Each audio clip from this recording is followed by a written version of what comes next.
అయితే ఇప్పుడు రాఘవేంద్రరావు గారి సినిమాలు చూసుకుంటే డ్రామాకి ఎక్కువ ఇంపార్టెన్స్ ఉంటుంది నాకు తెలిసి. ఎన్ని సినిమాలు చేశారమ్మా రాఘవేంద్ర గారికి? రాఘవేంద్ర గారితో అన్నమయ్య, శ్రీరామదాసు, పాండురంగడు అద్భుతమైన క్యారెక్టరు. అసలు తర్వాత సోషల్ వచ్చేసి శ్రీమతి వెళ్ళొస్తా అనే ఒక పిక్చరు. ఇంకా అట్లాంటివి 2-3 సినిమాలు, మొత్తం 6 సినిమాలు చేశాను నేను. ఓకే. వాళ్ళ బ్యానర్లోనే మంగమ్మ గారి మనోరాలు సీరియల్ సూపర్ డూపర్ హిట్. అసలు ఆ క్యారెక్టర్ అంటే గుర్తుండిపోయేది. అప్పుడు భానుమతి గారు చేశారు మంగమ్మ గారు. పేరు మాత్రమే మంగమ్మ అండి. నేనేం చేశాను మీకు తెలుసు, అది నాకు తెలియదు. ఎందుకంటే ఆ షేడ్స్ నాకు తెలిసి అందుకే పెట్టారేమో అనుకుంటున్నా మంగమ్మ క్యారెక్టర్ మీరు తీసుకోవటానికి.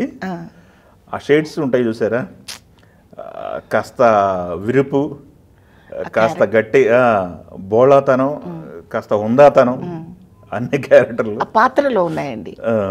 నేను చెయ్యాలంటే అది అసాధ్యం. పాత్రలో ఉన్నాయి అవన్నీ. ఓకే. ఆ పాత్రలో ఉన్నది కనీసం నిలబెట్టగలగడం నా అదృష్టం.